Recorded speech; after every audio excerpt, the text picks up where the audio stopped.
Hello all mga kayadsmerds! For today's video, magluto tayo ng super cubihon with Mickey. Magpainit ng mantika, ilagay ang onions at garlic, i-mix-mix, at ilagay ang karneng na marinade.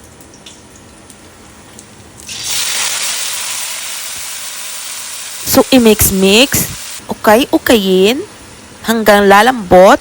Lagyan natin ng rice wine.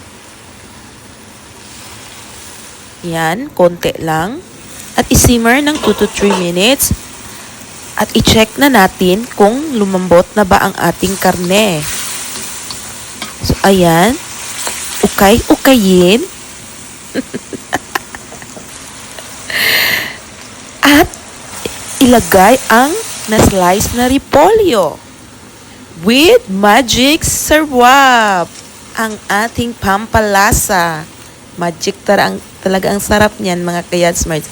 With ground black pepper,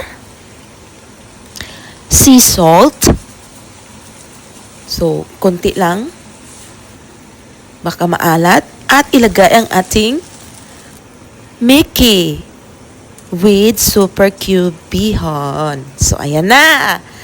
At lagyan ng soy sauce, oyster sauce,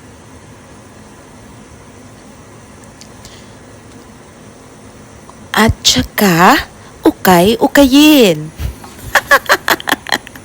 Ayan mga kayadsmerds, isimmer lang natin ng 2 to 3 minutes again. So, soak na talaga yung sarap niyan. Super juicy na pansit bihon for today's video. Super yummy mga kayadsmerds. Tas, ayan na po. Ilagay na ang spring onion.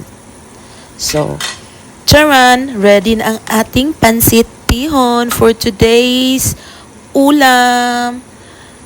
Thumbs up na! Thanks for watching mga kayadsmerds. Hope you have a good day. Bye! Love you all. Thank you. Mama.